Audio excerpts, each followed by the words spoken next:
c'est moi qui suis le chef. C'est moi qui décide quand on y va.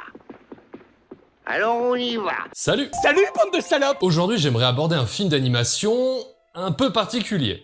Et c'est peu dire, car en plus d'être un peu à part, c'est le premier drame qu'on aborde sur la chaîne. Bon, on avait déjà fait de la SF, de l'horreur, du film de course, du film de Noël, un peu d'aventure, mais cette fois on va parler d'une comédie musicale dramatique d'animation qui relate les événements du livre de l'Exode. Ouais, rien que ça. Et vous allez voir, il y a des trucs à dire sur le sujet. Donc, sans plus attendre, parlons du Prince d'Égypte. Ça va être fantastique. Mais vous commencez à me connaître, pour bien comprendre, il va falloir commencer par le début.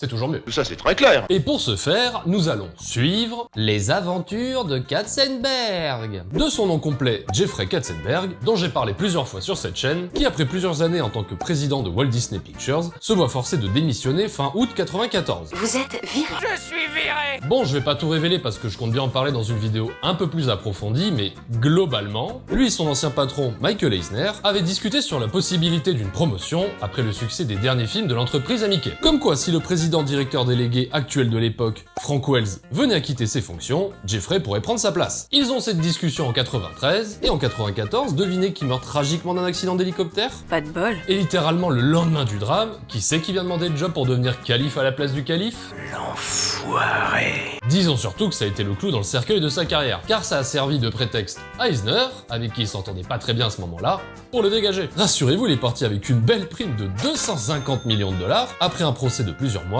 qu'il a tenté contre Disney. It's not a liquid! Jeffrey Katzenberg, c'est pas que je l'aime pas, il a permis la création de tout un tas de trucs super cool, mais c'est quand même un gars qui est prêt à certaines bassesses pour atteindre ses objectifs. Un mec que j'apprécie autant que je le déteste. Et donc, 20 jours seulement après son départ, il annonce fièrement avoir créé un studio d'animation avec Steven Spielberg et David Geffen, DreamWorks SKG. Ouais, vous voyez à quel point le mec agit rapidement. Rapide. Je suis rapide. Il ne perd encore une fois pas de temps, car il lance en parallèle deux projets d'animation, Fourmise, qui sera un doigt d'honneur à son ancien patron et à Disney, et Le Prince d'Égypte, qui lui sera son véritable projet de cœur. Après ce petit préambule, on va pouvoir attaquer la production du bébé. C'était les aventures de Katzenberg. Le projet voit donc le jour dans le salon de Spielberg, lors d'une discussion entre les trois créateurs de DreamWorks. Katzenberg ayant la volonté de s'attaquer à des histoires hors du commun pour bien lancer l'entreprise. Un truc aussi balèze que, je sais pas moi, Indiana Jones, Terminator ou Laurence d'Arabie. Spielberg se gratte la barbe et lance « Il devrait faire les 10 commandements ». Une phrase qui va faire j'boum là-dedans. Ça a fait j'boum là-dedans. Enfin, il raconte ça ainsi, mais apparemment il avait déjà eu l'idée quand il bossait chez Disney, seulement le projet avait été repoussé du pied pour des raisons diverses et variées. Enfin voilà, c'est toujours compliqué de croire sur parole ce bon vieux Katzenberg. T'es un menteur, voilà, tu mens comme tu respires, t'es un respirateur menteur. Mais bref, le projet est rapidement lancé, et à partir du synopsis initial, les superviseurs du scénario Kelly Asbury et Lorna Cook dirigent une petite équipe de 14 dessinateurs et scénaristes pour dessiner l'intégralité du film, séquence par séquence. Ils l'ont intégré au système de montage numérique Avid Media Composer afin de créer ce qu'ils appellent un story réel, ou animatique, ce qui permet à tout le monde de bien visualiser et monter l'intégralité du film dans la continuité avant le début de quoi que ce soit. Ça paraît rien, mais c'est un boulot de préparation qui fait économiser énormément de temps plus tard. Après, je vais être honnête, la conception du scénario n'était pas la partie la plus longue ou difficile, étant donné qu'il reprenait une histoire déjà existante et ô combien connue. Le tout sera de trouver une forme d'équilibre, afin de délivrer un film d'animation pas trop long, et regardable aussi bien pour les adultes que pour les plus jeunes. Sur une histoire comme le livre de l'Exode, c'est bien là que se situe la difficulté. Ça c'est vrai ça. Et ce sera Philippe Lazednik, à qui on confie ensuite le scénario, de se charger de cette difficulté. Je te souhaite bonne chance. Mais bon, ayant déjà bossé sur des scénarios comme celui de Pocahontas ou de Mulan, on peut lui faire confiance pour adapter tout ça. Ils partent donc ensuite trouver les voix de leurs futurs personnages. Bon, on verra ça tout le long du film, mais je vous préviens d'avance, ce qui faisait la spécialité de DreamWorks déjà dès le début, c'était sa capacité à réunir des grandes stars pour le doublage de leurs films. Donc attendez-vous à du lourd. Vous n'êtes pas prêts! Et soucieux de l'exactitude théologique de leur sujet, ils vont faire appel à tout un tas de spécialistes de toutes les religions pour les aider. Ce qui a d'ailleurs été salué par les principaux concernés, que je salue également. Et voici qu'entrent en scène les trois réalisateurs qui vont se charger du bébé. En premier, nous avons Brenda Chapman, qui avait commencé comme stagiaire en histoire chez Disney sur le film La Petite Sirène, puis a monté les échelons comme storyboardeuse sur Bernard et Bianca au pays des kangourous, j'adore ce film, et La Belle et la Bête, pour finir responsable de l'histoire sur Le Roi Lion. Ce sera donc sa première réalisation. Ensuite, nous avons avons Steve Eichner, qui a également commencé chez Disney en tant qu'animateur sur Taram et le chaudron magique et Basil détective privé, avant d'aller produire des films pour Amblin, la société de Spielberg. Ce sera donc aussi sa première réalisation. Et pour finir, Simon Wells, qui a commencé sa carrière en tant qu'animateur pour Qui veut la peau de Roger Rabbit, avant d'être remarqué par Amblimation, la filiale animation de Amblin, afin de réaliser Fievel au Far West, Les 4 dinosaures et le cirque magique, et Balto. C'est donc le seul qui avait déjà une petite expérience de réalisateur dans ce trio. C'est clairement le plus malin de vous tous. Nous sommes donc en décembre 95, tout avance bien, et c'est là qu'on va séparer l'équipe en deux, telle la mer Rouge. D'un côté, les superviseurs des décors, Paul Lassen et Ron Lucas, vont avec leurs équipes dans la vallée de la mort en Californie, pour peindre à la main les sublimes étendues désertiques du secteur, qui serviront de base pour plusieurs passages du film. Et d'un autre, Cathy Altieri et Richard Chavez, les directeurs artistiques, accompagnés du chef décorateur Darry Gogol, de Jeffrey Katzenberg et des équipes associées, font leur fameux voyage de 2 semaines en Égypte, où ils vont pouvoir s'imprégner de la culture, des œuvres d'art et des sites archéologiques de ce magnifique pays. Ce qui calmera dans un premier temps les artistes, qui commençaient à stresser devant l'ampleur du projet, et permettra à tout ce beau monde de se reposer sur des bases solides en termes de visuel. Ouais, moi aussi j'aurais été dégoûté d'aller me taper la vallée de la mort alors que mes copains partent 2 semaines en Égypte, mais on est là pour bosser, pas pour prendre des vacances. Pas de vacances pour les vrais gars.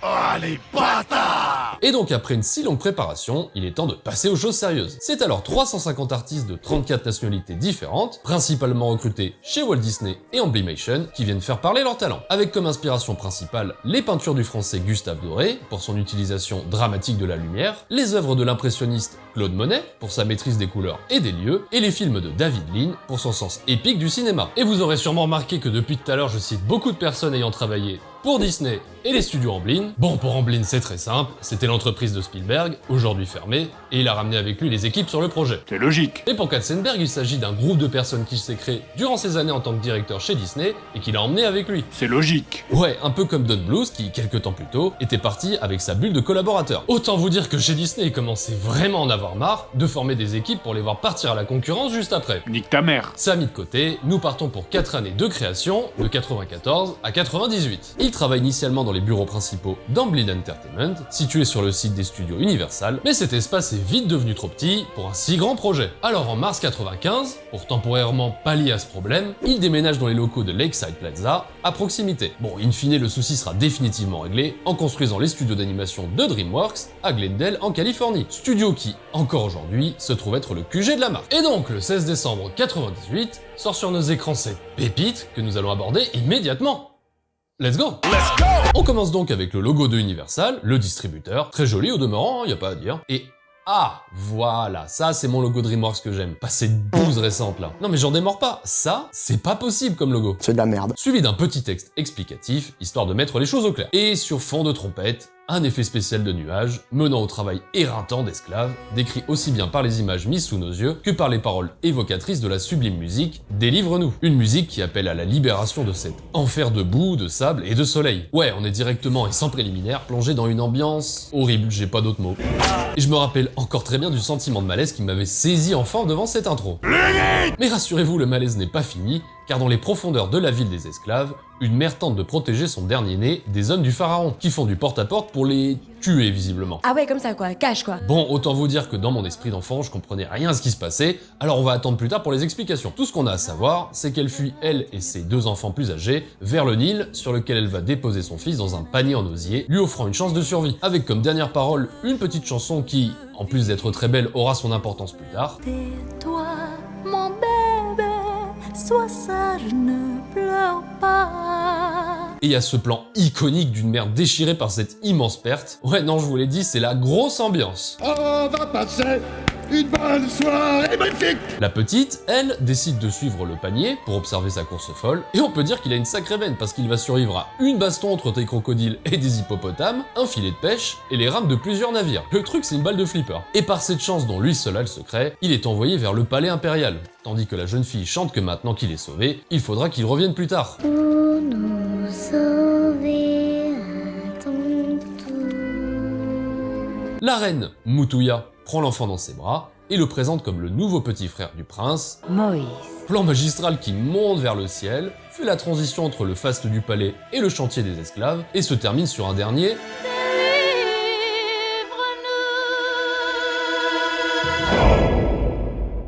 Wow, ça fait que 8 minutes et il y a déjà tellement de trucs à dire. De 1, c'est quoi cette intro de malade? Ça jongle entre l'esclavage, l'infanticide, l'abandon et le destin comme si le film était un artiste de cirque professionnel. Ça aborde ces sujets comme ça, d'entrée de jeu, et ça le fait si bien que ça passe comme une lettre à la poste. Déjà ça, c'est un énorme pas fait pour l'animation, à une époque où ce genre cinématographique n'avait encore jamais proposé ce type de représentation sur grand écran. De 2, la reine Mutouya est doublée en VO par la grande Hélène Mirren, qui, pour la petite anecdote, a commencé sa carrière dans l'acting, en jouant Cléopâtre à 19 ans dans la pièce Antoine et Cléopâtre en 65, du coup ça fait sens, et en VF c'est la tout aussi grande Frédéric Thiermont, la doubleuse officielle de Meryl Streep et Emma Thompson. Et de 3, bah ça claque. Les visuels, la musique, la charge symbolique des deux, la portée de ce qui nous est présenté et l'émotion que ça dégage, ouais non on est au tout début et ça annonce déjà la couleur. Du coup on se décontracte un peu avec une course de chars entre les deux frères, maintenant adultes. Et il faut absolument que je le dise, mais d'un côté on a le fringant Moïse. Tu aimerais voir ton visage gravé sur un mur? Interprété par Val Kilmer en VO, Batman dans ce film ou ce gars de Willow, même si bon moi je le retiens surtout pour son rôle de Iceman dans Top Gun bien sûr. C'est ce type, Iceman. Il reste toujours de glace, sans froid absolu, jamais d'erreur. Et en VF par l'immense Emmanuel Curtil. Bon, la plupart d'entre vous connaissent cette légende du doublage français,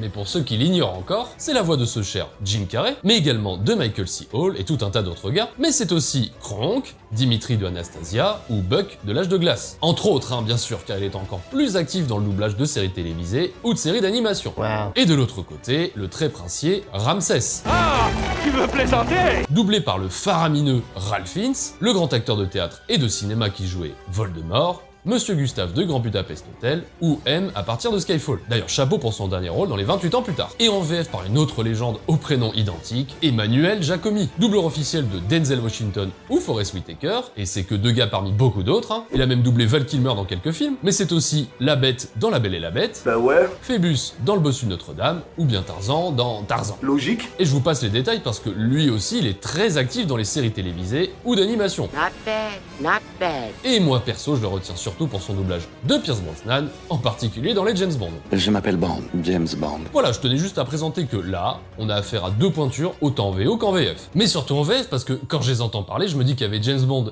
et Ace Ventura dans une salle de doublage à un moment donné de ma temporalité. Et ça, c'est cool. Mais revenons au film, parce qu'au-delà de ça, c'est surtout deux princes qui se la donnent sur des chars en 3D de toute beauté, recouverts d'or et tirés par des chevaux tunés en plein milieu de la ville. Juste pour le fun. Une course qui, en plus d'être une masterclass de découpage et d'action, en particulier avec ce nez en 3D qui tombe dans un enchaînement de plans suivis et de ce travelling vertical, est une très bonne introduction à la tendre fraternité qui les lie.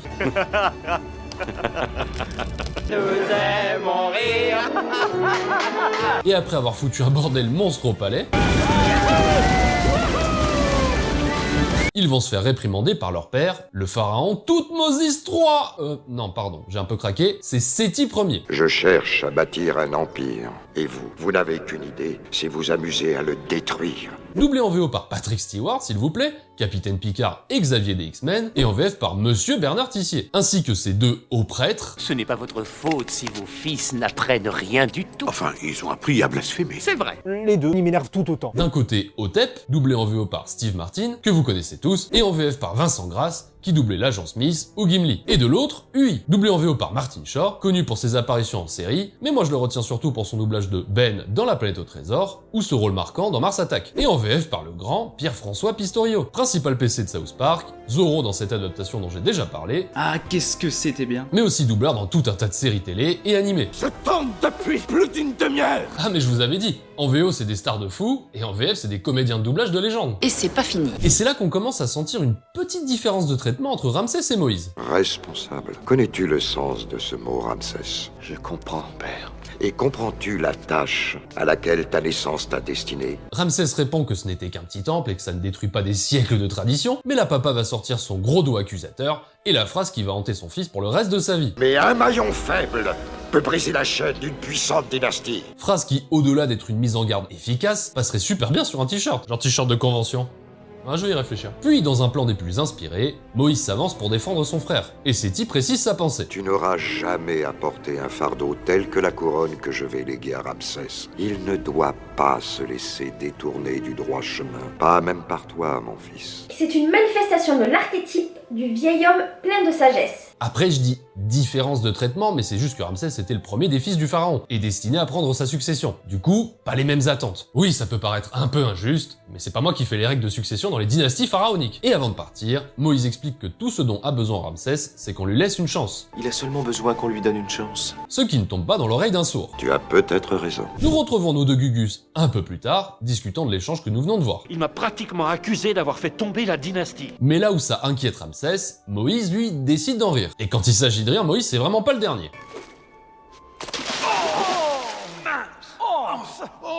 C'est Ramsès, tu vas avoir des problèmes, Ramsès, descends tout de suite. C'est pas moi, j'ai vu, je sais qui c'est, mais je dirai rien. Ensuite, Ramsès fait ça. Tu te soucies trop de tout. Et toi, ton problème, c'est que tu ne te soucies de rien.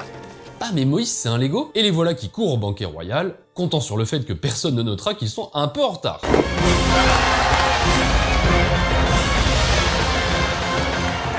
Personne ne va remarquer notre arrivée. Il pensait que ça se verrait pas, mais ça se voit. La reine annonce la montée en grade de son fils, qui est dorénavant prince régent, chargé de la conservation des temples. Amusant quand on connaît sa propension à détruire ses édifices. Apparemment, Moïse, quelqu'un pensait qu'il avait seulement besoin qu'on lui donne une chance. Et Moïse propose que les grands prêtres rendent hommage à leur nouveau régent. Ils nous font un petit tour de passe-passe dont ils ont le secret, et paf, une esclave. Nous t'offrons cette délicate fleur du désert. Ça ressemble plutôt à un cobra du désert. Tu n'es pas vraiment un charmeur de serpents. Putain, qu'est-ce qu'on se marre. J'adore rire. Puis Ramsès annonce qu'il lui la laisse et qu'on l'emmène dans ses appartements, avant de faire son premier acte de régent en nommant son frère architecte royal en chef. Ouais, c'est vraiment la soirée des promotions. Mais Moïse semble ailleurs, comme si le fait de voir une personne privée de liberté le gênait un peu. Ah, vous savez, ça commence avec des petites prises de conscience comme ça, hein. Plus tard, il retourne dans sa chambre et constate que la jeune femme s'est échappée. Mais là où Ramsès aurait prévenu les gardes pour qu'on l'arrête, lui détourne leur attention pour qu'elle puisse s'enfuir. Il la suit discrètement, et dans son périple nocturne, il tombe sur quelqu'un qui va changer sa vie. Je suis désolée, excusez-moi, Une autre femme qui, elle, semble le connaître. C'est bien le dernier endroit où je m'attendais à te voir à notre porte. Voici donc Myriam, sa sœur, et Aaron, son frère. Myriam, tu veux nous faire flageller? Je savais que tu te souciais de notre liberté. Oui, c'est bien les deux enfants du début, et oui, c'est une sacrée veine qui leur soit tombée dessus par hasard en pleine nuit. Mais bon, vous savez, le destin, la chance, le cheval, tout ça c'est un peu flou. Et pour ce qui est de leur voix, c'est Sandra Bullock, ouais rien que ça, qui se charge de Myriam en VO, et Annie Milon en VF, la voix récurrente de Jennifer Lopez ou Ali Berry, puis Jeff Goldblum pour Aaron, ouais rien que ça, et en VF Bernard Lano, voix récurrente de Kevin Costner ou, ah bah tiens, Jeff Goldblum. Et pour que vous sentiez bien l'ambiance qui pèse sur la séquence, je vous mets cette scène. S'il te plaît, Moïse, tu dois me croire. Ça suffit. Tu es né de ma mère Yochebed. Arrête, Myriam. Tu es notre frère. Que viens-tu de dire? Disons que c'est une surprise générale. Myriam essaie comme elle peut de lui faire comprendre ses origines, Aaron tente de la calmer pour éviter une méchante punition, et Moïse, bah, il est dubitatif, au dernier degré. Tu es le libérateur. Je dis assez. Mais quand il entend cette chanson que chantait sa mère, c'est le choc mental. Tais-toi, mon bébé, sois sage, ne pleure pas. Surtout si elle prend la même pose. Et oui, on a vu la preuve plus tôt que cette douce mélopée lui était familière. Bousculé par cette découverte, il s'enfuit sous une musique chantée par le grand Olivier Constantin, qui chantait Quand on prit la bonne étoile dans Pinocchio et qui plus récemment doublait Jack Skellington dans L'étrange Noël de Monsieur Jack. Oui, c'est ce cher Olivier qui sera la voix chantée de Moïse. Bon, de 1, c'est que pour 2 chansons donc ça va, et de 2, Emmanuel Curtil a des tas de talents, mais pas celui de chanter. On peut pas tout avoir. Mais donc, magnifique chanson, nommée Ce que j'ai toujours souhaité, qui va nous présenter les questionnements qui bouillonnent dans la tête de notre héros. Enfin là, il est surtout en train d'essayer de se convaincre qu'il est bien à sa place au palais, parmi tous ses biens et ses richesses. Je suis prince royal d'Égypte. Et qu'il est bien ce qu'il a toujours souhaité. Je suis ce que j'ai toujours souhaité. Mais vous vous en doutez comme lui, tout ça n'est qu'un masque. Et il ne sait même pas qui il est vraiment, alors comment pourrait-il savoir ce qu'il a toujours souhaité? C'est profond ça. Fatigué après sa performance vocale, il s'endort contre un mur et rêve la terrible nuit de son abandon. Ah, j'avoue que j'ai jamais su si ce cauchemar était une vision envoyée à lui ou un souvenir rudement bien gardé dans son esprit. Oui, parce qu'il est parfaitement impossible de se souvenir de ça en tant que nourrisson, hein. Mais bon, en plus d'être une très jolie scène qui mélange très bien la 3D et la CGI, c'est un bon moyen de nous faire comprendre l'ampleur de ce qui s'est passé. Et aussi un excellent déclencheur pour Moïse, qui après les événements de ce soir ne sera plus jamais le même. Réveillé en sursaut, il erre dans le palais comme un possédé, suit les hiéroglyphes et se retrouve face à la fresque de l'horreur, j'ai pas d'autre mot, sur laquelle on peut apercevoir des bébés jetés au crocodile du Nil. Ouais, encore de l'infanticide. Ça tombe bien, j'avais encore un peu de place après le trauma de la scène d'intro. Quand soudain derrière lui débarque Pharaon en personne. Les Hébreux devenaient trop nombreux. Ils auraient pu se soulever contre nous. Ah oui, je comprends mieux, ça justifie parfaitement ce massacre. Moïse implore que ce soit faux, mais... Parfois, pour le bien de tous, il faut faire des sacrifices. J'y vois une sorte de bienveillance. Ah mais moi je disais ça ironiquement, mais lui il est très premier degré, hein. De toute façon, après la phrase qui suit, vous allez vite comprendre le sens des mots, rien à foutre. Oh mon fils, ce n'étaient que des esclaves. C'est quoi cette phrase de fou là? Bon, après les aveux du père, allons voir la mère. Oui, parce que maintenant qu'il sait, grâce à Myriam, qu'il est adopté, il va la confronter sur le sens de sa vie, qui selon lui n'est qu'un mensonge. Alors tout ce que je croyais, tout ce que je suis, est mensonge. Non, tu es notre fils, et nous t'aimons. Petit moment chanson, j'adore l'instru, qui finit sur cette phrase très évocatrice. Lorsqu'on est choisi par les dieux, on ne demande pas mieux. Donc oui, elle connaît aussi la terrible vérité, mais là où Pharaon porte le poids sur ses épaules avec le mensonge de l'obligation pour l'alléger un peu, elle décide de mettre ça sur les épaules des dieux, avec comme excuse que c'est toujours mieux que de finir au fond du Nil. Seulement pour Moïse, aucune de ces deux options ne le satisfait, et son calvaire existentiel continue, car le lendemain, il va être enfin mis en face des actes barbares de ceux qu'il appelait sa famille. Se rendant auprès de son frère, il passe au milieu des esclaves, et là où avant il voyait la normalité d'un système, maintenant il constate l'horreur d'une injustice insoutenable. C'est horrible. Et pendant que Ramsès, aveugle à tout cela, déblatère sur la beauté de ce qu'il bâtit à la sueur du front des autres, Une grande porte va s'ouvrir sur toute une nouvelle cité de calcaire blanc plus éblouissant que le ciel. Moïse, lui, ne peut pas voir autre chose que ce pauvre homme fouetté à mort. Il se jette sur son tortionnaire pour l'arrêter, lui faisant faire une chute mortelle. Autant vous dire qu'on est très loin du prince d'Égypte sans cœur qu'il est censé incarner. Qu'est-ce qui t'arrive, Moïse? Incapable d'en supporter davantage, il court jusqu'aux portes de la ville, suivi par son frère avec lequel il va avoir une dernière discussion des plus intéressantes. Je viens de tuer un homme. Je ferai en sorte que ça ne soit jamais arrivé. Rien de ce que tu pourras dire ne changera ce que j'ai fait. Puisque selon Moïse, il a commis un affreux meurtre, mais selon Ramsès, c'était un petit écart sans importance. Je suis l'Égypte, et toi, tu seras ce que je dis que tu es. Je dis que tu es innocent. Ce que tu dis ne change rien. Seulement, au-delà de l'acte, c'est aussi son passé qui le hante. Tout ce que je pensais être la vérité n'est que mensonge. Je ne suis pas celui que tu crois. Qu'est-ce que tu veux dire? Va demander à l'homme que jadis j'appelais père. S'ensuit des adieux déchirants, sur une musique tout aussi déchirante. Au revoir, mon frère. Moïse!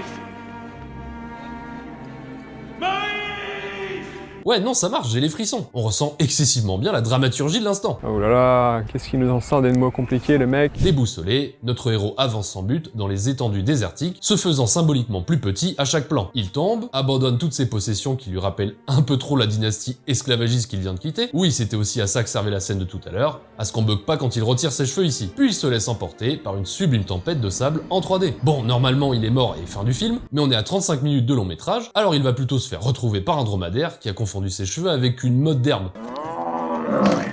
Tu m'as craché sur la tête! D'ailleurs, va savoir ce que faisait un dromadaire seul en plein désert, mais heureusement qu'il était là car il vient de te sauver la vie. Il se fait ainsi donc traîner jusqu'à un point d'eau, se désaltère rapidement, quelle sensation d'ailleurs ça doit être de boire après des jours sous le soleil brûlant sans eau, et à peine a-t-il retrouvé ses esprits qu'il va sauver quelques jeunes filles qui étaient sur le point de se faire voler leur bétail. Hé, vous, ce sont vos chameaux?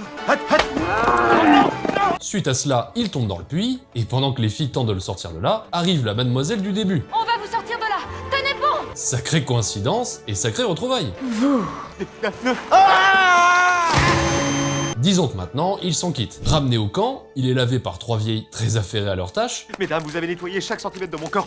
Oh, je me trompais. Comment ça, mon ref? Et il se fait accueillir par leur chef, le riant et massif Jéthro. Soyez le bienvenu! Doublé en VO par Danny Glover en personne, et ouais, et en VF par Lionel Peintre. Il est donc le père de Tsipora, ici présente. Mon père, Jéthro, grand prêtre de Madian. Doublé elle-même en VO par Michelle Pfeiffer, bordel mais y'a que des stars dans ce film, et en VF par Brigitte Berge, doubleuse récurrente de Toni Collette, ou Lily Taylor. Il est donc convié au repas du soir en tant qu'invité d'honneur. Je n'ai rien fait dans ma vie qui mérite que l'on m'honore. Mais suite à ses propos, Jéthro n'est pas d'accord, parce qu'il a quand même sauvé, en partie, Tsipora du palais, et a secouru ses trois autres filles de brigands. Il semble que vous ne sachiez pas ce qui est digne d'être honoré. Se lance alors la sublime musique le regard divin. Un seul fil dans une tapisserie, même brillante et colorée, ne voit pas son utilité dans le canevas du grand dessin. Que moi j'adore, parce qu'elle est bourrée de rythme et de phrases pleines de sens, genre celle-là. Un berger pour une brebis égarée vaut plus que le plus riche des rois. Oui. Ou celle-ci. Comment mesure-t-on la valeur d'un homme en force, en taille, en poids? Ça fait allusion. En plus de nous présenter la vie simple, faite de petits bonheurs de notre champion, qui de son côté se reconstruit à coups de bienveillance et d'amour. Et quand je dis amour, je parle bien de mariage entre lui et Tsippora. Enfin voilà, c'est sublime et on respire un peu après toutes ces atrocités du début. Ça fait beaucoup de bien, ça amène de la quiétude, ça répare le psychologique, ça répare le physique. Mais encore une fois, si on était venu voir la déconstruction et la reconstruction d'un homme, on arrêterait le film à 45 minutes. Maintenant qu'il est reconstruit, il lui faut un but. Et quel plus grand but que celui qui va lui tomber dessus, sous la forme d'un buisson ardent planqué dans une grotte. Encore une fois, le design est magnifique et très évocateur, un arbuste qui semble brûler d'une flamme à la fois sombre et chaleureuse. Mélange parfait entre la puissance du feu et la fluidité de l'eau. Non vraiment, y a pas à dire, c'est d'une beauté sans pareil. Même l'ombre, regardez, ça ressemble à de la lumière qui traverse de l'eau alors qu'il n'y a pas une goutte. Un pur chef-d'œuvre. Mais il ne fait pas qu'être beau, il parle aussi. Qui êtes-vous? Je suis celui qui est... Ça, c'est une réponse, c'est pas la mienne, mais c'est une réponse à cette question. Ah oui, et pour parachever l'image, cette apparition divine n'est pas accompagnée d'une grosse voix remplie d'écho, comme le veut la tradition, mais de la même voix qui anime Moïse. J'ai vu la misère de mon peuple en Égypte. Oui, c'est bien Emmanuel Curtil qui double aussi Dieu. Donc Emmanuel Curtil, c'est Dieu. Ma logique est indiscutable. Oui, indiscutable. Non, mais au-delà de la blague, je trouve ça très intéressant de faire apparaître ça comme une sorte de voix intérieure. Un truc qu'on aurait tous en nous, quoi. Bon, il va quand même apporter quelques précisions en présentant son CV. Je suis le Dieu de tes pères, d'Abraham, d'Isaac et de Jacob. Et en expliquant qu'il est venu libérer les esclaves pour les amener en terre promise avec l'aide de Moïse. Le concerné ici présent est... sceptique, on va dire. J'étais le prince d'Égypte, le fils de l'homme qui a massacré leurs enfants. Vous avez choisi le mauvais messager. Mais on ne discute pas avec Dieu. Qui a doté l'homme d'une bouche? Qui renverse ma poubelle? Qui rend muet ou sourd, clairvoyant ou aveugle? Qui ose? N'est-ce pas moi? Maintenant, va! Ne suis-je pas d'une grande clémence? Bon, après il se calme, l'enveloppe de sa fumée, et promet, pour l'aider dans sa tâche, de frapper l'Égypte de toutes sortes de prodiges. Oui, lui il appelle ça des prodiges, nous on appelle ça les plaies d'Égypte, mais apparemment ça veut bel et bien dire la même chose. Avant de lui rendre son bâton, qui, par lui permettra d'accomplir sa mission. Ouais, ça ressemble un peu à Mjolnir et la dignité de son porteur, mais bordel, sacré après-midi. Une après-midi qu'il s'en va vite raconter à sa femme, qui comme lui ne comprend pas bien pourquoi il a été choisi lui. Mais Moïse... Tu n'es qu'un homme. Moïse va alors lui expliquer la simple vérité. Regarde ta famille, ils sont libres, ils ont un avenir, ils ont des espoirs et des rêves, et la promesse d'une vie digne. C'est ce que je veux pour mon peuple. Voilà. Ni plus ni moins. Les voici donc partis pour accomplir la volonté de Dieu, dans une scène où on peut voir la détermination dans le regard de notre héros. Alors je vais juste prendre quelques instants pour dire que moi j'adore ces scènes, où on n'a pas besoin de prononcer un seul mot pour comprendre ce qui se passe, et où un simple regard suffit à tout dire. C'est ce genre de show don't tell que j'ai l'impression qu'on perd un peu avec le temps. Je vous expliquerai plus tard, puisque là c'est les retrouvailles pleines d'émotions entre deux frères qui n'ont rien perdu de leur lien d'amour sincère. Moïse! Où étais-tu passé? Je te croyais mort. Les deux chacos sur le côté rappellent très rapidement que Moïse devrait être exécuté pour son crime. Quoi? On dit des chacos? Mais Ramsès tient à régler ça tout de suite. Silence, Pharaon parle. Je pardonne à jamais tous les crimes dont il est accusé. Parce que c'est moi qui décide! Merde! Et tout aussi rapidement, notre protagoniste pose les gigabases. Le Dieu des Hébreux est venu à moi.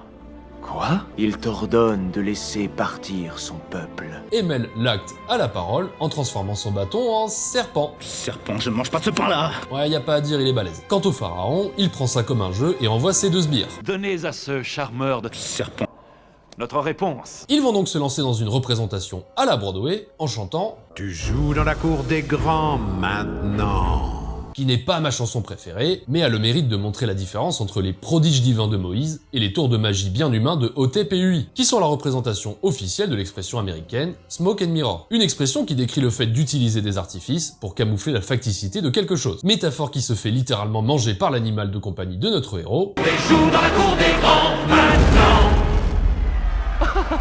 Ils ont aimé. Splendide, absolument merveilleux. Et après cette farce, les deux frères se retrouvent dans la salle du trône pour discuter sérieusement. D'ailleurs, il y a cette petite mise en scène qui montre à quel point ils ne sont plus du tout sur la même longueur d'onde. Ramsès demande « De quoi s'agit-il exactement ?» Et Moïse répond « Ramsès, que vois-tu là ?» Plan sur les esclaves.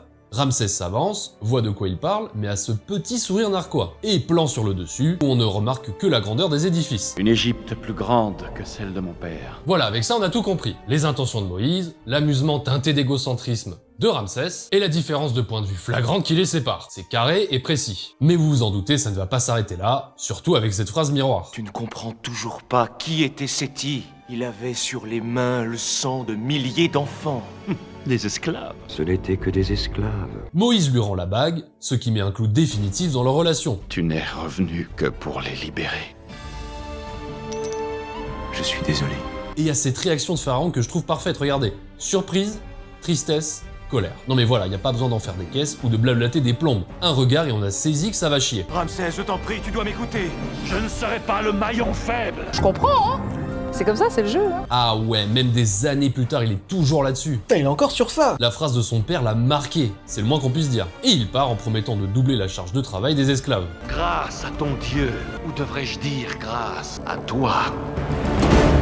Scène suivante, où Moïse se fait balancer de la boue à la gueule par un esclave, pour le remercier d'avoir poussé Pharaon à doubler leurs heures de travail, et Aaron qui était là, lui met dans la gueule que, bah c'est étrange tout ça chef, non? Depuis quand Dieu se soucie-t-il de nous? Depuis quand te soucies-tu des esclaves? Depuis que tu as découvert que tu étais l'un des nôtres? Heureusement, Myriam arrive pour l'aider. Aaron, c'est indigne de toi. Ce qui lui redonne assez de force pour aller crier son message à Ramsès, qui passait par là sur son petit bateau. Laisse partir mon peuple. Je n'écouterai plus un mot de ces sornettes hébraïques. Amenez-le-moi. Face à des gardes armés, on se dit que c'est fini, mais là, surprise...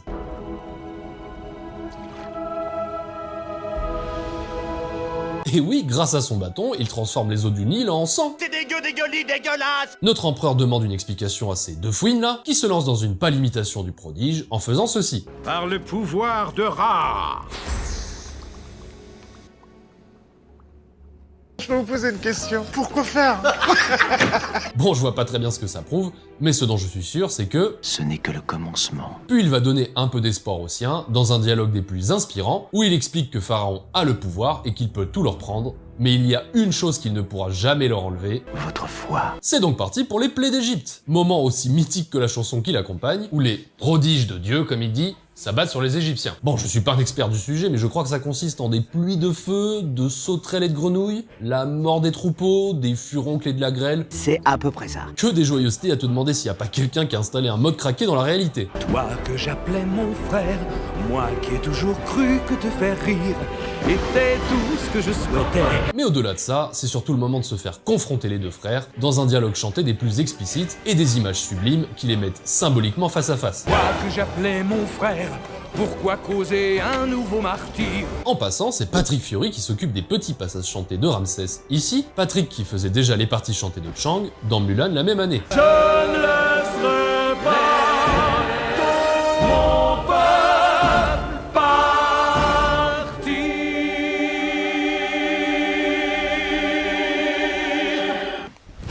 Emotional damage. Tout ceci est fort sublime. Si la destruction ça peut être sublime, et après cette première vague, Moïse retourne voir Ramsès, qui, vous l'aurez remarqué, est littéralement toujours dans l'ombre de son père. On peut même dire qu'il est tout le temps sur ses genoux. Ah, laisse-moi deviner. Tu veux que je laisse partir ton peuple?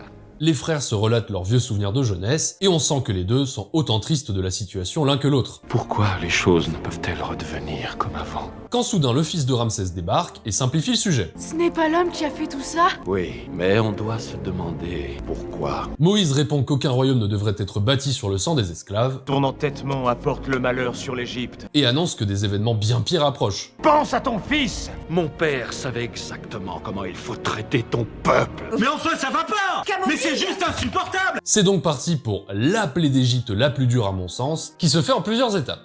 1. Prendre un agneau et... défoncer sa race. 2. Récupérer son sang pour marquer le linteau de toutes les portes des gens que tu veux protéger. 3. Attendre que Dieu passe pour emporter tous les premiers-nés qui ne sont pas protégés par ce signe. Et franchement, c'est effrayant et doux à la fois. Cette espèce de fumée blanche qui passe en ne faisant presque aucun son, pas de cris, pas de panique, juste la vie qui quitte des corps.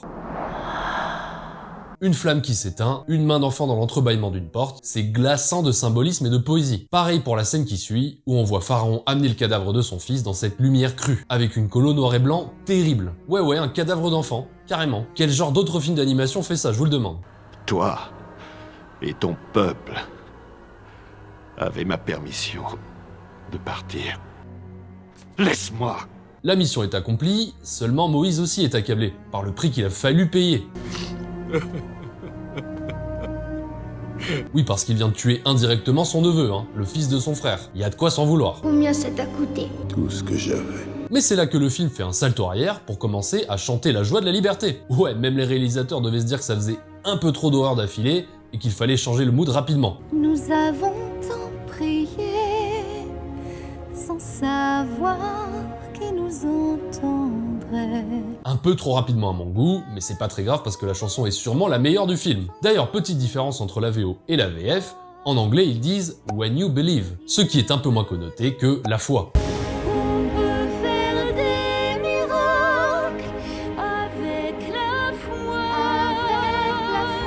Il y a également ce passage chanté en hébreu, et si comme moi vous ne parlez pas cette langue, je vous mets la traduction à l'écran, voilà, comme ça c'est fait. Bon, et pour la chanson en elle-même, c'est une masterclass de composition, d'instruments et de chant, sur fond d'un peuple enfin libre, qui avance comme un seul homme. Il y a même quelques Égyptiens qui les ont rejoints, comme quoi il n'y avait pas que des méchants dans leur rang. Et cette fin là, oh là là.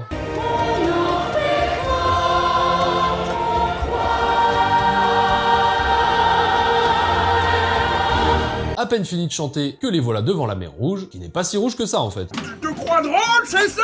Bien malheureusement, il y en a un qui n'a pas dit son dernier mot, car voilà que débarque Ramsès et ce qu'il reste de son armée, venu leur faire la peau. Et fort heureusement, ça base sur un sort de haut niveau, une tornade de feu, qui quand j'étais plus jeune m'avait grave impressionné. Ouais, vous savez, en tant que jeune garçon, vous mélangez tornade et feu, ça marche à tous les coups. Mais bref, pendant qu'ils sont occupés avec le spell de pyromancie, Moïse va nous proposer un dernier move de génie en séparant la mer en deux.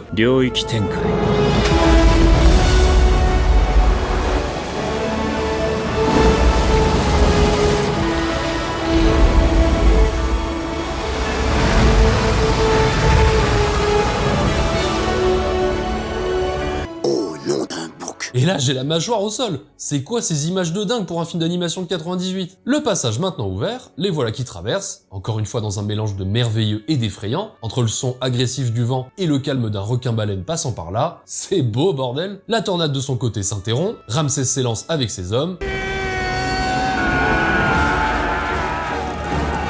Et au dernier moment, quand la situation semblait désespérée, l'eau retombe, repoussant les assaillants et leur bloquant définitivement la voie. Enfin, il pourrait prendre des bateaux pour aller leur foutre sur la gueule, mais pour ça il lui faudrait une armée qui se trouve maintenant au fond de la mer. Donc on peut enfin dire qu'on est vraiment libre. Dernière scène pour Ramsès que je trouve déchirante, où on a d'un côté Moïse heureux mais mélancolique, et de l'autre son frère au fond du trou. Et ce cri là... Adieu mon frère. On termine ensuite sur Moïse qui ramène avec lui les 10 commandements, mais ça, c'est une autre histoire.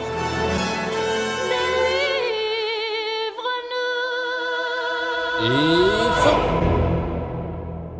Mais quelle pépite, quel maître classe. Quel bonheur! Oh mais quel bonheur! Bah j'adore ce film. J'adore ce film, mais j'aime pas le voir trop souvent. Et je vais m'expliquer. J'aime ce film pour ses personnages. Tous marquants, tous touchants et surtout... tous très humains. Le parterre de stars n'est pas là que pour assurer la promotion du film, il est aussi là parce qu'on sait qu'on a affaire à des acteurs et des actrices qui connaissent leur boulot. Et leur boulot, c'est de jouer la comédie, de te faire ressentir leurs émotions. Surtout si tu les mets sur des personnages aussi réels que Moïse et son air de chien battu, qui semble à chaque instant entre la joie béate et la détresse la plus intense, Ramsès, qui porte sur ses épaules le poids d'une dynastie fondée sur la souffrance, Myriam et Aaron, la famille de sang avec l'espoir d'un côté et le désespoir de l'autre, Séti et Moutouya, impériaux mais faillibles, surtout Moutouya qui, je trouve, a un raisonnement très intéressant quand elle raconte à son fils adoptif que « franchement, te plains pas trop de ta situation, t'es prince d'Égypte alors que tu devrais être mort, hein !» Ah oui, en effet. Même Otep et Ui ou Jéthro, respectivement caution humoristique et caution spirituelle du film, ils m'ont marqué. Peut-être parce que tout ce beau monde a été écrit en tenant bien loin les clichés classiques de l'animation, avec le héros juste héros, le love interest juste in love, et le frère du héros juste frère du héros. Là, tout le monde a le droit à son instant de gloire, son dialogue important ou son moment marquant. Bon, sauf Tsipora que je trouve un peu sous-exploité, mais rien de grave. Après, je vais pas cracher sur les clichés d'animation, ils m'ont donné des moments marquants et je les remercie pour ça. Mais dans ce film, on s'en éloigne pour toucher quelque chose de nouveau à l'époque, et même encore un peu aujourd'hui. Ouais, c'est pas faux. Je l'aime pour son rendu visuel à tomber par terre, surtout pour l'époque. C'est là qu'on sent que les 4 années passées sur le projet ont permis de travailler suffisamment longtemps pour donner des images aussi marquantes. On parle d'une œuvre où 12 personnes et 3 ans de travail ont donné la scène de la mer Rouge, où des gars sont allés peindre seuls dans le désert pour faire en sorte que le vide des étendues ait un sens, en plus d'une patte graphique incroyable. D'ailleurs en passant, c'est pas moins de 934 décors qui seront peints à la main pour ce film. Ou encore d'une œuvre qui sur ses 1192 scènes en possède 1180, qui sont le fruit du département des effets spéciaux. Oui, parce qu'on va aborder ça, mais dans la catégorie mix des techniques, je crois qu'on tient notre top 1. Leur façon d'animer se tient en 4 grandes familles. La 2D traditionnelle, c'est-à-dire uniquement du dessin à la main. Oui, parce qu'on est dans les années 90, alors c'est la façon la plus courante et normale à l'époque. La 2D mélangée à de la CGI, pour ajouter des éléments générés par ordinateur comme la tempête de sable, les effets de lumière qui traversent de l'eau ou qui s'échappent d'une torche, des ombres hyper convaincantes, ou encore des effets de poussière, de pluie ou de vent, qui sont tellement bien intégrés au reste qu'on remarque à peine que c'est fait par ordinateur. La 3D mélangée à de la CGI, comme avec l'Exode de fin. Oui, parce que tous ces gens que vous voyez là, c'est bien des personnages en 3D. Oui, en 98, on pouvait déjà faire de telles foules, et pas que de loin, hein. Regardez, là, les gens ici, c'est des personnages en 3D. Je l'avais même pas remarqué tellement c'est bien fait. Tu leur mets un peu de poussière en CGI au pied et hop, magie. Pareil pour cette scène des hiéroglyphes, où la technique permet de donner cette texture de pierre et ces effets de lumière si particuliers, et pour finir la technique combinée, où on met le paquet à tous les niveaux, comme avec cette scène de course de char, qui mêle char en 3D, fond peint, effets spéciaux en CGI et personnages en dessin, ou cette grandiose scène de fin, qui mélange habilement toutes les techniques pour obtenir ce rendu d'eau si spécial. Non vraiment, il y a un taf là-dessus que j'avais jamais vu avant. Ils ont juste pris l'outil parfait pour rendre au mieux la scène souhaitée. Comme je l'avais dit dans ma vidéo sur Hercule, ça prouve d'un grand niveau d'implication parce que, encore une fois, ils auraient pu juste se contenter de tout faire en dessin. Mais non. Alors ils se sont creusé la tête et ont cherché à savoir ce qui rendrait le mieux, quitte à se faire chier à créer des éléments en 3D ou des effets spéciaux longs et coûteux. Surtout pour l'époque, encore une fois. Oui, parce que ce que je vous présente depuis tout à l'heure, ça semble parfaitement classique. Mais c'est parce que des films comme ça ont ouvert la voie que ça s'est normalisé. Bon, il était pas le seul à faire ça, mais selon moi, c'est celui qui a le mieux réussi son mix des techniques. Tellement que je serais bien incapable de vous dire à l'œil nu ce qui est du dessin et ce qui n'en est pas. Bon, si, j'abuse un peu. Mais quand j'ai vu le making-of, j'étais surpris du nombre d'éléments qui ne sont pas du dessin pur et dur. Moi, je pensais à la base que la plupart du film avait été fait à la main, et quelques détails avec les PC archaïques de l'époque. Mais en fait, c'est tout l'inverse. Là, j'ai pris conscience que j'étais complètement dans l'erreur. Voilà, alors quelques petites infos pour que vous puissiez capter l'ampleur du bail. Durant la scène des plaies d'Égypte, au moment des insectes, il y a des séquences avec plus de 7 millions de ces petites saloperies à l'écran. Bon, c'est que des formes noires qui bougent vaguement, mais il a fallu les poser et les faire se mouvoir. Hein. La scène de la mer Rouge, c'est 300 000 heures de rendu. Ouais, environ 34 ans. Hein, tant que ça? Et cette séquence de fin ici, c'est à l'époque la scène de foule la plus dense jamais vue dans un film d'animation. Bref, vous m'avez compris, ils étaient clairement pas là pour sucrer les fraises. Ça me semble assez évident, oui. Je l'aime aussi pour sa mise en scène et son rythme. Oui, parce qu'on l'oublie vite, mais réussir à comprimer l'Exode en 1h30 de long métrage, c'est un sacré exploit en soi. Applaudissements. T'es obligé d'applaudir. Le tout avec un rythme qui se tient de bout en bout et qui ne vous fait jamais décrocher du film. Et puis cette mise en scène qui en montre plus qu'elle n'en dit, moi ça m'enchante. Genre le petit détail de Ramsès qui reste sur les jambes de son père, qui en dit long. Le moment où Moïse va voir Ramsès au début et qu'il est posé sur un nez qui sort à peine du sable, comme pour signifier qu'il ne voit pas ce qui est autour de lui, qu'il ne voit littéralement pas plus loin que le bout de son nez. Pareil ici, quand les deux frères se confrontent et que là où Moïse voit les esclaves, Ramsès ne voit que la grandeur de l'Égypte. C'est un film qui a 1h30 pour te raconter une grande histoire, et au lieu de le faire avec beaucoup de dialogues et d'échanges entre les personnages, le fait avec des silences marquants, des moments de solitude où on prend le temps, et des regards qui en disent plus long que le CV d'un astronaute. C'est du cinéma, bordel. Et ça exploite à fond le show don't tell. Bon, rapidement, le show don't tell, c'est typiquement un truc que je trouve on perd un peu avec les années. Ça consiste à montrer plutôt qu'à dire, à faire vivre à travers la mise en scène, l'action et les images, plutôt qu'à travers un dialogue. Un exemple. Là, Moïse est en colère de voir son peuple souffrir. Et il ne nous fait pas comprendre en le disant face cam ou en discutant avec sa femme. Il nous le montre avec un plan qui présente l'émotion sur son visage. Faut se dire que c'est un procédé tellement efficace que normalement si t'as bien fait ton boulot, on peut dégager tous les dialogues et toutes les musiques et on arrivera quand même à peu près à suivre ce qui se déroule à l'écran. Alors oui, je sais, ça semble simple et normal, mais moi ça m'a surpris à quel point on avait perdu ça quand je regardais Zootopie 2. Ce passage de fin où les deux personnages se balancent leur dialogue à la face sans rien d'autre que du blabla là, c'est nul! Alors qu'il y a des tas d'autres films qui arrivent à faire exactement pareil, sans un seul mot. Enfin voilà, c'est là qu'on sent l'utilité d'un storyboard de qualité qui permet de bien se mettre d'accord sur ce qu'on montre et de bosser sa mise en scène avant de commencer. Et bien sûr je l'aime pour sa musique, bordel! Avec des chansons composées et écrites par Stephen Schwartz, qui avait déjà participé à la composition des musiques de Pocahontas et Le Bossu Notre-Dame, et qui a donc bossé avec la légende Alan Menken, dont on a parlé dans mon épisode sur Hercule. Oh oui, d'ailleurs en passant, dans ma dernière vidéo, je tenais à m'excuser pour cette petite erreur dramatique de ma part. Benoît Alman double bien ces deux acteurs, mais pour les autres, c'est Richard Darbois qui se charge de leur voix. Et il fallait que je rectifie cette outrancière négligence. J'ai confondu les légendes. My bad. Et des musiques composées par Hans Zimmer, qu'on ne présente plus, qui avait avant ça participé à la composition pour 70 films. Ça fait beaucoup. Pour moi, c'est ce qui fait tout le cœur de ce long métrage. Et on n'en est plus à des phrases du genre « si vous changez la musique, ça perd toute sa valeur ». Non, c'est carrément que la musique et les chansons sont inséparables de l'œuvre. Si vous les retirez, bah, y a plus de film en fait. Bon, on va commencer par les chansons, qui sont toutes restées gravées dans ma tête malgré les années, et on va faire ça dans l'ordre croissant. Tu joues dans la cour des grands, très bonne musique de méchants, qui sont deux pour une fois, mais un peu en dessous du reste. Je suis chez moi, qui est à l'inverse total de la I Wanna Be Song habituelle de ce genre de film. Là où d'habitude le héros chante ce qu'il souhaite, là il a déjà tout ce qu'il souhaite. C'est intéressant en vrai. Les plays, superbe chanson en duo vocal, avec un orchestre au top et des chœurs chantés ultra dramatiques, qui développent très bien les deux personnages dans leurs combats respectifs. Ensuite je mettrai Avec la foi et Délivre-nous ex aequo. Les deux sont emblématiques et épiques as fuck. Ça représente des idées de liberté et d'espoir qui me font presque transpirer de style. C'est du grand spectacle, et ça a le mérite de pouvoir être chanté dans une église à grands poumons. Et d'après mes goûts à moi, c'est Le Regard Divin que je préfère. Mais là, c'est purement personnel. Je la trouve hyper touchante et belle, l'interprète en VF avec sa voix de chanteur d'opéra, les instrus, les paroles, j'aime tout dans cette chanson. Voilà, on a déjà toutes ces chansons qui, en plus d'être parfaitement intégrées au film, sont carrément écoutables en dehors, et qui en plus de ça sont toutes là pour une bonne raison, et pas pour la décoration. Ça suit l'intrigue, présente un personnage, ou accompagne une évolution marquante. Et de l'autre côté, les musiques de Hans Zimmer, c'est des bonbons. Bon, vous connaissez le boug, il prend une culture, s'approprie ses instruments typiques, mélange ça avec un orchestre symphonique et paf, on a un classique. Cette fois-ci, il va donc jeter son dévolu sur des instruments typiques de la région comme la darbuka, le ney, le oud ou le riq, qu'il va habilement mélanger avec des cuivres prononcés, des instruments à vent comme la clarinette et la flûte traversière, des violons doux comme de la crème et des percussions dignes d'une galère romaine en train de ramer. Alors après, la plupart du temps, on retient ce film pour son score giga épique, à la hauteur du degré de mythologie qu'on nous présente, mais moi je les retiens surtout pour ces petits passages qui payent pas de mine, mais qui moi m'ont marqué, genre cette musique pour le cauchemar hiéroglyphique, ce thème musical incroyable de l'ouverture de la mer Rouge,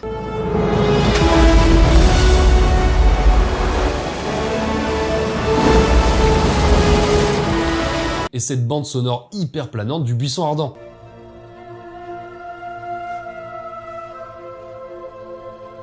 Qui, en plus de me mettre dans un état quasi transcendantal, est accompagné de sa petite anecdote croustillante. Parce que ce bon vieux Hans, au départ, il avait composé une musique pleine de chœurs et de chants christiques. Il l'a fait écouter au réalisateur, et ils étaient en mode « Ah mais on pensait vraiment à quelque chose d'autre, loin des stéréotypes habituels ». Alors notre Hans, il se démonte pas. Il prend sa partition, retourne dans sa salle de composition, s'enferme quelques jours, enchaîne les clopes, et revient avec cette pépite qu'ils ont gardée pour le film en leur disant « Les gars, si c'est pas ce que vous recherchez, il va falloir trouver quelqu'un d'autre parce que moi, c'est tout ce que j'ai en stock ». Mais quelle légende celui-là! Il est trop fort, il est vraiment trop fort. Ah oui, il y a aussi cette intro de film.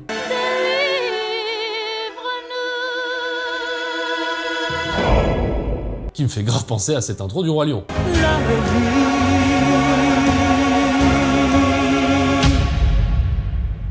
Mais bon, c'est le même compositeur, et puis ça pue la classe. D'ailleurs, le public et la critique de l'époque ne s'y sont pas trompés, car Stefan Schwartz recevra l'Oscar de la meilleure chanson en 99 pour When You Believe, devant I Don't Want to Miss a Thing de Armageddon, That'll Do de Babe 2, A Soft Place to Fall de L'Homme qui murmurait à l'oreille des chevaux, et The Prayer de Excalibur l'épée magique.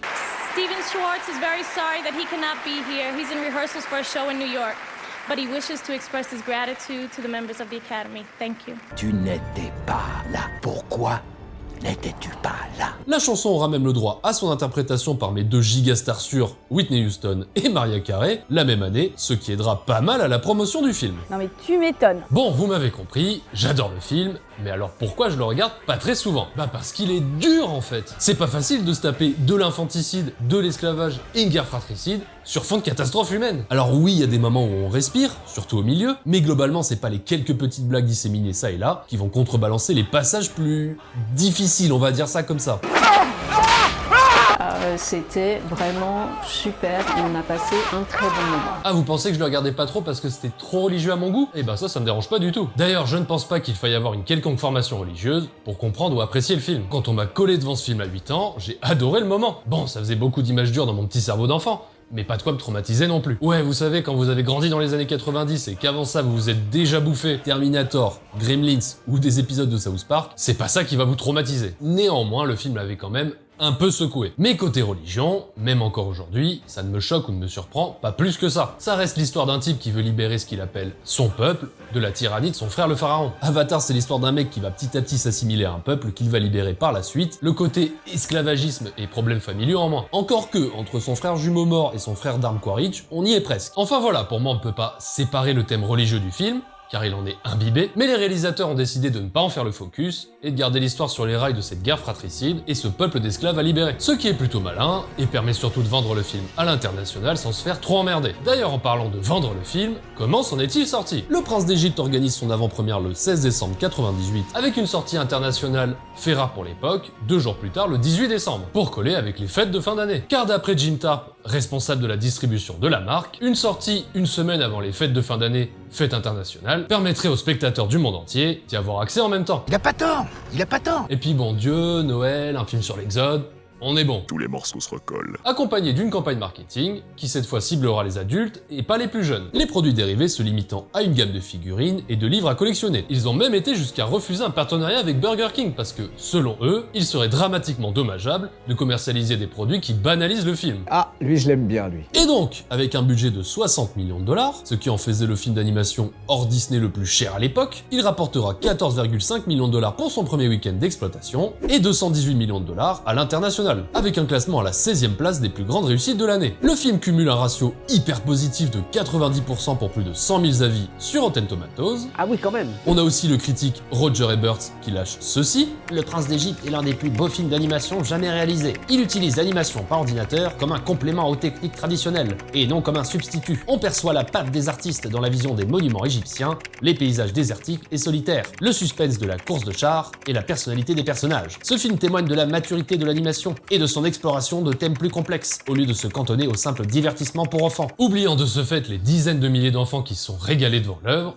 et j'en fais partie. Et il y a encore un tas d'autres avis qui mettent en avant un mix des techniques d'animation à saluer, un très bon mélange entre une épopée biblique hollywoodienne et une production de Broadway, capable de rivaliser avec Disney, et qui hisse le cinéma d'animation à un nouveau niveau de divertissement. Mais bon, il y en a quand même quelques-uns qui ont boudé leur plaisir avec des « ça parle trop de religion » ou encore des « ça se prend trop au sérieux ». Je vous laisse en juger par vous-même. Ils sont chiants. Mais depuis sa sortie, il est quand même mis en avant comme plus grand film d'animation de tous les temps. Et je suis très d'accord pour dire qu'il se démarque des autres productions de DreamWorks, notamment par son ton sombre, mais inspirant et optimiste. On prend le temps de laisser mûrir les moments durs et on ne les casse pas avec des blagues abruptes. Je tiens également à souligner la capacité du film à développer des émotions et une histoire complexe d'une manière accessible aux enfants. D'ailleurs, fait rare, il n'y a pas vraiment 2 niveaux de lecture.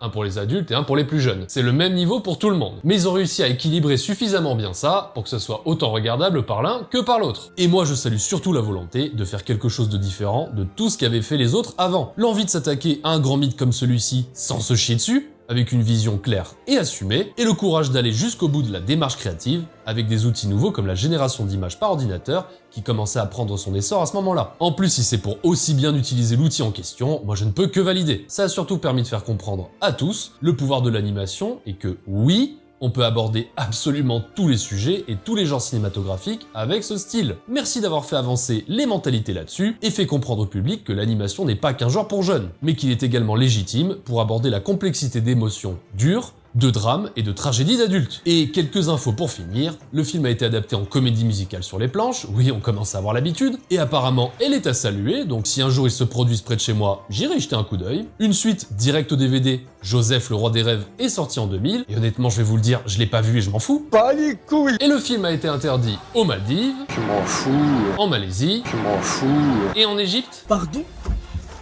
Pardon? Pour des raisons religieuses, vous vous en doutez. Bref, voilà tout ce que j'avais à dire sur cette pépite, qui en plus de très bien vieillir comme un bon vin, a apporté plus au cinéma d'animation qu'on ne le pense. Et moi en ce qui me concerne, je vous remercie de m'avoir suivi jusque-là. Vous invitez à mettre un petit pouce en l'air, partagez ma vidéo si vous trouvez que j'ai été pertinent et que vous voulez propager la bonne parole, écrire un commentaire, je vous lis tous, allez écouter mon podcast sur Spotify, lien en description. D'ailleurs, s'il y a des courageux qui ont été jusqu'au bout du dernier podcast de 6 heures, présentez-vous! En passant, j'ai ouvert un Tipeee, donc si vous voulez m'aider à me développer, n'hésitez pas. Pour rappel, je suis seul sur cette chaîne, et vous vous en doutez, toutes mes vidéos ne rapportent pas d'argent. Ah, oui, et surtout, faites sonner ma grosse cloche. Salut!